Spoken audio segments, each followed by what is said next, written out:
He understood something most people never do. He understood it late at night, lying on his back in the Pasadena hills, staring at a sky so dense with stars it looked like a wound in the darkness. He understood that the silence up there is not peaceful. It is not romantic. It is not the silence of an empty room. It is the silence of a question that has been screaming for billions of years and has received in all that time not a single answer. And the question is this: why do those who reach hardest into the cosmos find only emptiness reaching back? Why do those who try hardest fall further? That question pressed on his chest like a stone. Not a metaphorical stone, a real weight, the kind that makes breathing feel like work. Because he was a man who lived inside questions the way other people live inside houses, and this question had no door and no window and no comfortable chair. It had only the vast, unlit interior of a universe that does not explain itself to anyone. He was Richard Feynman, Nobel laureate, physicist, bongo drummer, safecracker. One of the most brilliantly alive human minds of the 20th century, and the thing that kept him awake, the thing that pressed hardest, was not quantum electrodynamics. It was not the behavior of electrons at impossible scales. It was something bigger, something that looked on the surface like a simple question about time. And underneath that surface, like an iceberg made of dread and wonder, it was a question about whether we are alone, whether we are doomed, and whether the universe has already decided something about us that we are not, yet brave enough to hear. He once said, sitting in a room full of very serious people wearing very serious expressions, the first principle is that you must not fool yourself, and you are the easiest person to fool. He said it like it was funny. He said it like it was the most important warning in the history of thought. And he was right on both counts. So start there. Start with that principle. And then ask yourself honestly, what do you actually know about time?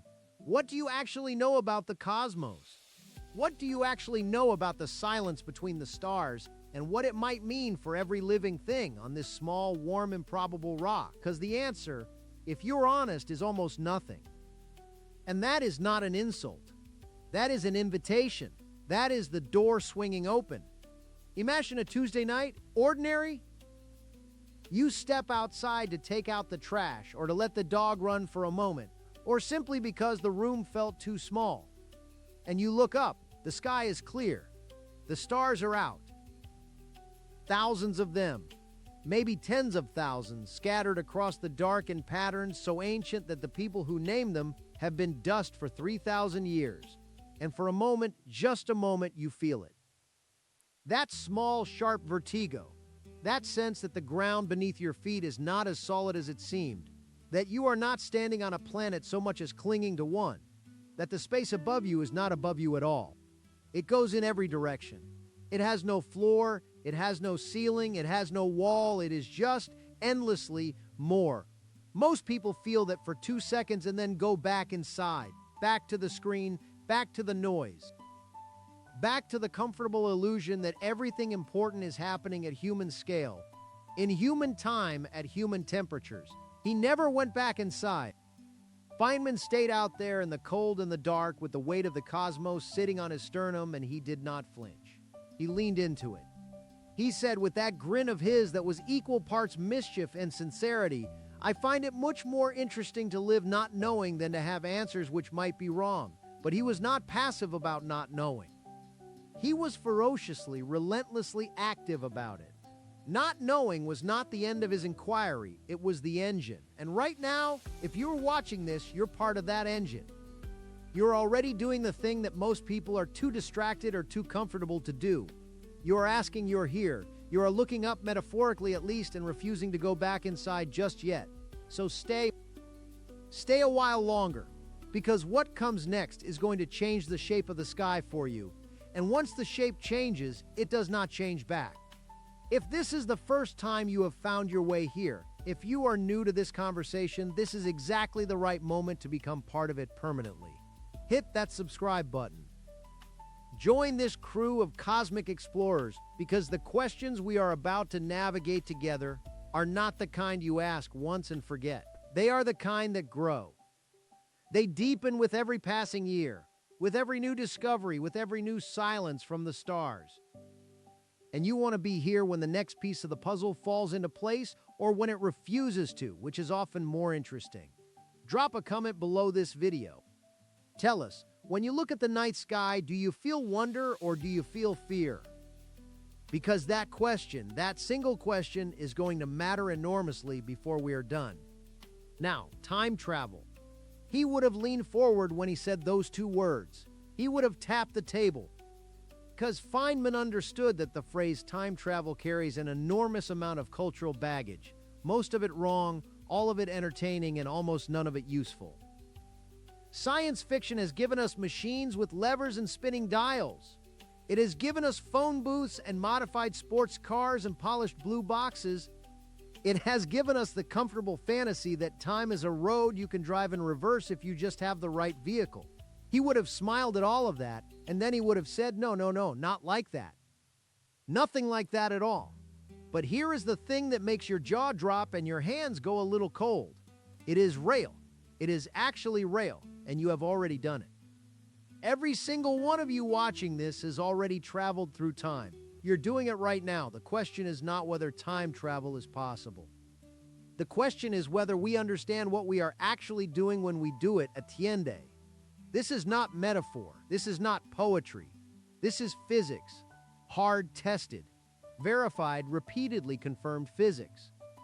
And the door into it was opened not by a novelist, but by a young patent clerk in Bern, Switzerland in 1905, who sat at his desk and thought about what it would look like to ride alongside a beam of light. Albert Einstein.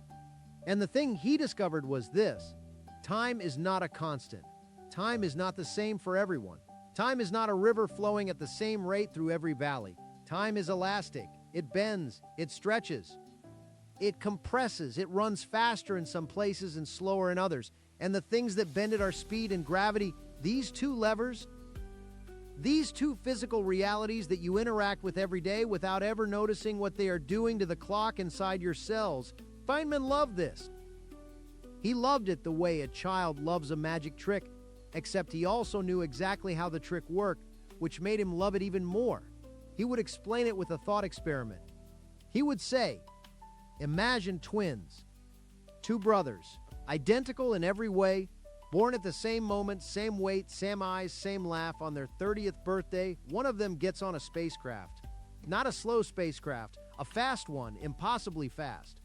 Close to the speed of light, which is approximately 300,000 kilometers per second, fast enough to cross the entire diameter of the observable universe in about 90 billion years. Fast enough that it makes every human speed we have ever achieved look like a man crawling through wet concrete. This twin goes out, he travels, he sees things, he comes back, and when he steps off the spacecraft, he is 35 years old. His hair is a little different. His eyes are a little tired from the distances. And standing at the landing pad waiting for him is his brother, who is 80 years old, who has had an entire life, a career, children, grandchildren, loss, joy. The whole complicated, beautiful weight of 50 additional years. See, that is not science fiction. That is the prediction of special relativity. It has been tested with atomic clocks on aircraft. It has been confirmed with particle accelerators where subatomic particles traveling near the speed of light decay far more slowly than identical particles sitting still. The clock slows. Time for the moving object passes less quickly. This is not a theory in the casual sense of the word. This is a measurement, a fact with data behind it, and then there is gravity. He would have lowered his voice here. Not for drama, because he genuinely found this part almost too beautiful to say out loud without pausing to appreciate it. Einstein's general relativity tells us that mass, any mass, bends spacetime. That the earth beneath your feet is warping the fabric of reality around it. That time at the surface of the earth runs slightly, measurably, detectably slower than time at the top of a mountain. Because you're closer to the mass, because the gravitational field is stronger, because the curvature is more severe. The GPS satellites orbiting this planet, the ones your phone uses to tell you that you missed your turn, they have to account for this. Their clocks run faster than the clocks on the ground because they are farther from Earth's mass and also because of the effects of their orbital speed. If engineers did not correct for both special and general relativity, every GPS device on Earth would accumulate an error of roughly 11 kilometers per day. 11 kilometers, not because of software bugs, because of time dilation, because time is not the same at different altitudes, because Einstein was right and the universe does not care whether it is convenient for us. This is the world Feynman inhabited.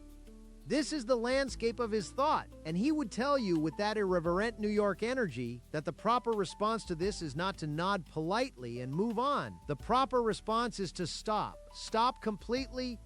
Let it land. Let it hit you the way it deserves to hit you. Because what it means is that time is a physical thing. It is not a background. It is not a stage on which events happen.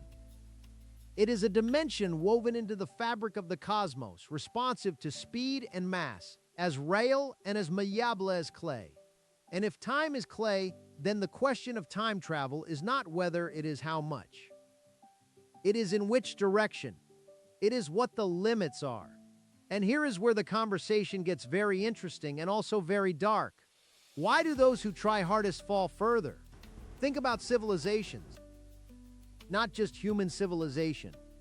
Think about the concept of a technological civilization anywhere in the universe. A collection of beings who develop science, who learn to manipulate energy, who build tools, who eventually look up at their own night sky and ask the same question you're asking right now: what is out there? Are we alone? Can we go? The universe is approximately 13.8 billion years old. The Milky Way galaxy contains something between 100 billion and 400 billion stars. The observable universe contains something like 2 trillion galaxies. The numbers are so large that they become meaningless at human scale. He used to say that the difficulty with infinity is not that it is hard to understand. The difficulty is that it is easy to say and impossible to feel. 2 trillion, 2,000 billion, each one a galaxy. Each galaxy containing hundreds of billions of stars. Each star potentially orbited by worlds. The mathematics of probability applied to those numbers suggests that the universe should be absolutely teeming with life, with intelligence, with civilizations that have had billions of years more than us to develop technology. Civilizations that should by now be traveling, communicating, expanding, leaving marks so large and so bright that a young species huddled on a small rocky planet in an unfashionable spiral arm of an average galaxy should be able to see them, should be able to hear them, should have been contacted long ago. And yet, silence, no, no, no. Not approximate silence. Not faint signals we have not yet decoded. Complete silence, absolute silence. The kind of silence that, when you really sit with it, the way Feynman sat with hard problems starts to feel less like an absence and more like an answer. This is the Fermi paradox. Enrico Fermi, eating lunch with colleagues at Los Alamos in 1950, looked up from his plate and said with the directness of a man who had no patience for elaborate preambles, "But where is everybody?" That was the whole question. Where is everybody? And nobody at that table had a good answer. And nobody has had a fully satisfying answer since. He would say, the universe has had enough time. More than enough time. The distances are vast, yes, but a civilization with even a modest fraction of the energy available in a single star could over millions of years colonize an entire galaxy, even at a tiny fraction of the speed of light. Even with slow, patient expansion, one star system at a time. The mathematics of exponential growth applied to interstellar colonization suggests that a civilization starting anywhere in the Milky Way should be able to fill the entire galaxy within a few 100 million years. A few 100 million years sounds enormous, but it is less than 3% of the age of the universe. It is a small fraction of the time available. So where are they? Where are the signals? Where are the megastructures? Where are the visitors? Where are the faint, ghostly transmissions that should be washing over us from every direction like cosmic radio static? The silence is not nothing. The silence is data, And the data is terrifying because there are only a few categories of explanation for the silence, and none of them are comfortable. Every single one of them, when you follow it to its logical conclusion, has something sharp at the end. The first possibility is that we are genuinely alone. That life, and particularly intelligent life, is so improbably rare that in a universe of 2 trillion galaxies, we are the only ones. This would mean that everything, all the complexity, all the consciousness, all the wonder and grief and music and science and love that has ever existed in this cosmos is concentrated right here, on this rock, in these fragile bodies. And that feels, if you're honest, less like a privilege and more like a sentence. The second possibility is that life is common, but intelligence is rarer. That the universe is full of bacteria and algae and things that drift and photosynthesize and reproduce.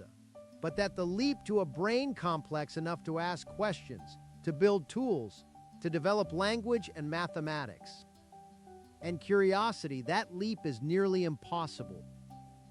That we made it by a chain of accidents so improbable that it will not happen again for billions of years, if ever. That we are, in the most literal sense, a miracle, and that miracles do not repeat. The third possibility is the one that Feynman would have paced around, the one that demands you sit with the discomfort rather than resolving it, and that is the possibility of a great filter. He would have said the word slowly, the great filter, and then he would have looked at you and waited. The concept is this: somewhere on the path from simple chemistry to a civilization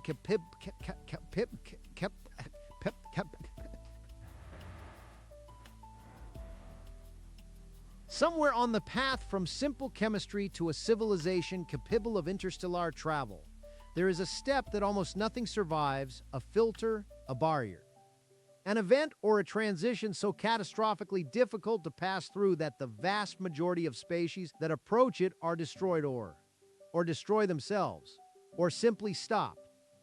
And the terrifying question, the one that should make your stomach tighten, is this: is that filter behind us, or is it ahead? If it is behind us, we are extraordinarily, almost impossibly lucky. The filter might have been the origin of life itself, the emergence of the first self-replicating molecule in the primordial chemistry of a young planet. A step so unlikely that it happened here on Earth and has not happened anywhere else in the observable universe. Or the filter might have been the emergence of the eukaryotic cell, the complex cell with a nucleus that eventually gave rise to all multicellular life.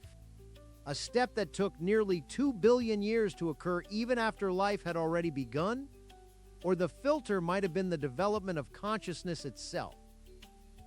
The leap from a nervous system to a mind that can reflect on its own existence. However, and this is the part that presses hardest, if the filter is behind us, then the universe should still be completely empty ahead.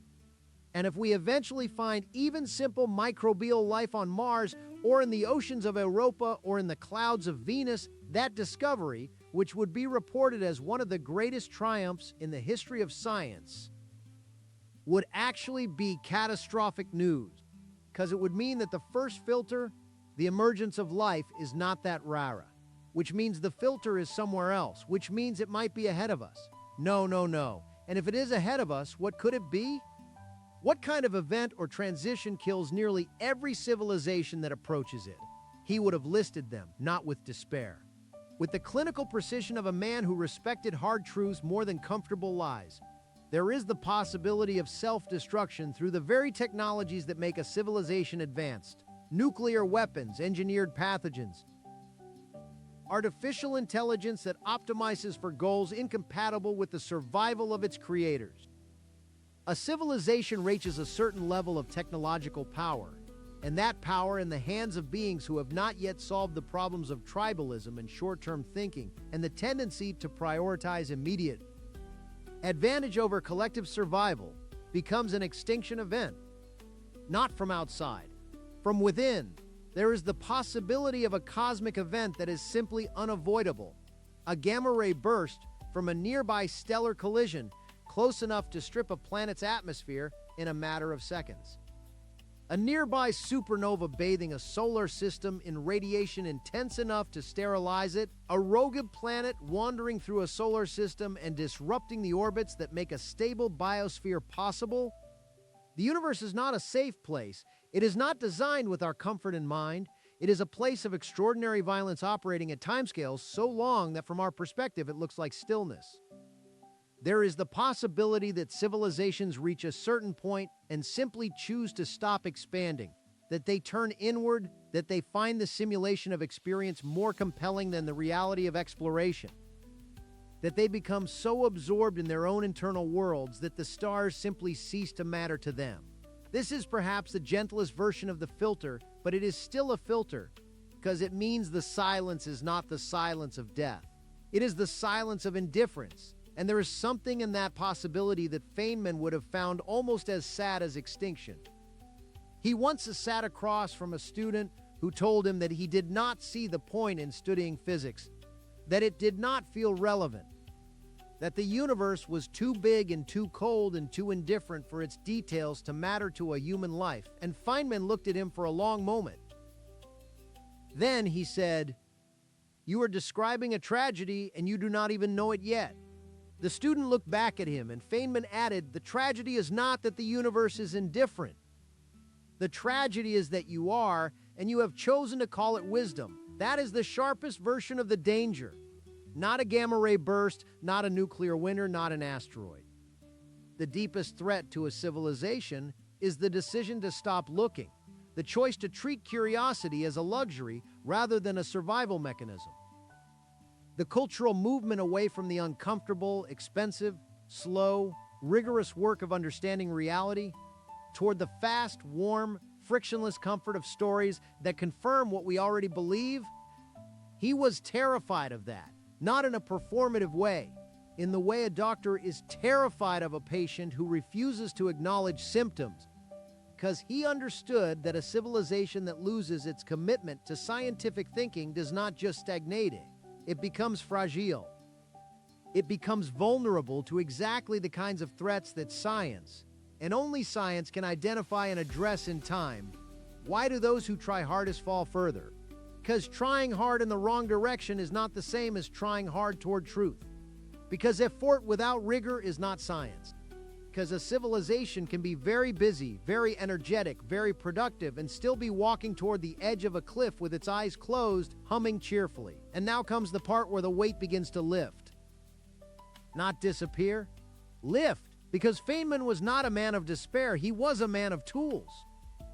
He believed with the deep and earned confidence of someone who had actually used the tools and watched them work, that understanding is the only real protection we have, and understanding begins with honesty about what we do not know. So here are the tools. Here are the conceptual instruments that he would have placed in your hands, one by one, with that grin and that tap of the table and that sense of a man sharing something precious. The first tool is the understanding of scale. Real scale. Not the scale of the solar system poster on a classroom wall, where the planets are the size of grapes and the sun is the size of a basketball and everything looks cozy and navigable. Real scale. The sun is approximately 109 times the diameter of Earth. If the sun were a hollow sphere, you could fit approximately 1,300,000 Earths inside it. The distance from Earth to the sun is approximately 150 million kilometers. Light traveling at 300,000 kilometers per second takes approximately 8 minutes to cover that distance. The nearest star to our sun, Proxima Centauri, is approximately 4.2 light years away. Light takes 4.2 years to travel from there to here. A spacecraft traveling at the speed of the New Horizons probe, which was the fastest human-made object launched from Earth and traveled at roughly 58,000 kilometers per hour, would take approximately 77,000 years to reach Proxima Centauri. 77,000 years. Our entire recorded human history is approximately 5,000 years long. He would have let that sit for a moment. Then he would have said, "Now you understand why interstellar travel is not an engineering problem. It is a physics problem, and physics problems have solutions, but they require understanding the physics first." The second tool is the understanding of entropy and the arrow of time. Time in the equations of physics is in many ways symmetric. The fundamental laws of physics at the microscopic level, the behavior of particles, the interactions of fields, they work the same whether time runs forward or backward. There is no equation that says time must flow in one direction. What breaks the symmetry is entropy, the tendency of closed systems to move toward states of greater disorder. A glass falls off a table and shatters. You never see shattered glass spontaneously reassemble and leap back onto the table, not because the laws of physics forbid it, but because the number of ways for glass to be broken is so enormously, astronomically larger than the number of ways for it to be whole, that the probability of spontaneous reassembly is effectively zero for any. Time scale is shorter than the age of the universe many times over. This is the second law of thermodynamics, and it is what gives time its direction, not an absolute direction, a statistical one, a direction defined by the overwhelming improbability of moving the other way. And this means that time at its deepest level is not a fundamental feature of reality so much as an emergent property of probability, of the mathematics of large numbers, of the overwhelming weight of statistical likelihood. He found this beautiful, genuinely physically beautiful. He would say, isn't it remarkable that the direction of time, the most intimate feature of your experience, the thing that separates your memories from your anticipations, is not written into the basic laws of nature, but emerges from the fact that there are more ways for things to be messy than tidy? Isn't that something? Isn't that just the most extraordinary thing? Escucha. Because this has implications for time travel that go deeper than the physics of fast rockets and strong gravity. If time's arrow is statistical rather than absolute, then the question of traveling backward in time is not simply an engineering challenge. It is a question about the deep structure of reality.